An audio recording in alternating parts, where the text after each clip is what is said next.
mécanismes internationaux de lutte contre le terrorisme. On se pose au début une question, pourquoi des mécanismes internationaux?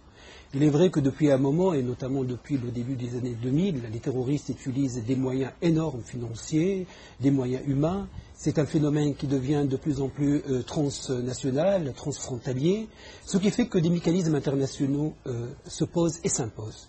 On rappelle un petit aperçu historique qu'en fait la conscience internationale était là depuis fin 19e, début 20e, puisque la Société des Nations, l'ancêtre de l'actuelle Organisation des Nations Unies, a adopté en 1937 une convention relative à la lutte contre le terrorisme, et d'ailleurs la seule qui avait un mandat global.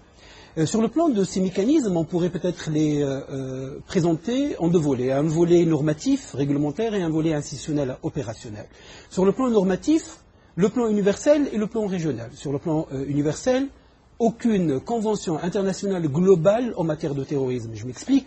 C'est qu'en fait, le terrorisme est réglementé sur le plan international par des conventions et des traités partiels et sectoriels. Un traité sur le terrorisme en matière d'aviation, un traité sur le terrorisme en matière de transport maritime, un traité sur le financement et le blanchiment d'argent. Donc, absence d'un traité intégral. Contrairement au plan régional, là où les conventions sont globales, elles touchent à la fois le volet préventif et le volet répressif. On trouve à ce niveau-là une convention européenne, une convention arabe et même une convention africaine, qui complètent un peu les conventions internationales.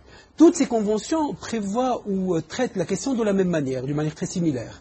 On crée d'un côté des institutions et on met en œuvre des mécanismes opérationnels.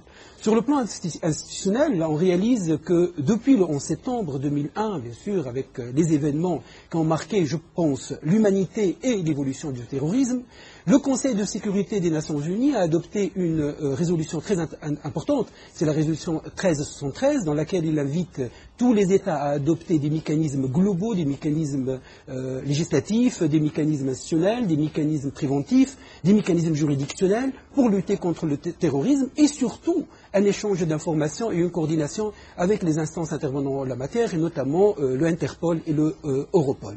Donc cette dimension institutionnelle a été aussi renforcée par la mise en place d'un comité de lutte contre le terrorisme qui existe bien sûr au niveau du Conseil de sécurité. C'est un comité qui joue un grand rôle de veille, de contrôle, de suivi et qui élabore et qui met à jour d'une manière périodique la liste des personnes, qu'elles soient des personnes physiques ou morales, impliquées en matière de terrorisme.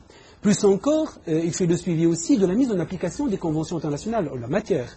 Et là, on réalise qu'avec l'absence d'une juridiction compétente en la matière, c'est le Conseil de sécurité et certaines juridictions ad hoc qui jouent le rôle un peu du juge international en la matière.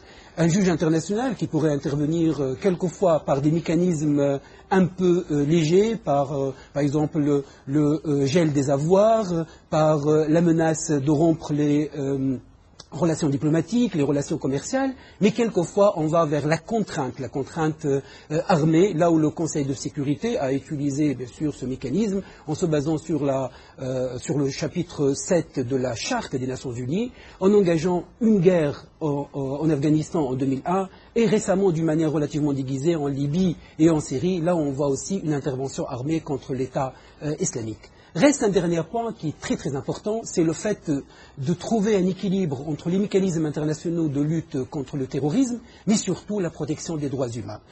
Souvent, on sacrifie un peu la légalité, on sacrifie un peu les droits des personnes pour pouvoir lutter contre le terrorisme, et là on bafoue avec des violations souvent manifestes des droits humains. Je rappelle à ce niveau-là tout l'épisode de Guantanamo, l'épisode des prisons secrètes, les milliers, voire les centaines de milliers de personnes arrêtées, souvent interpellées, sans qu'il y ait une base juridique pour le faire.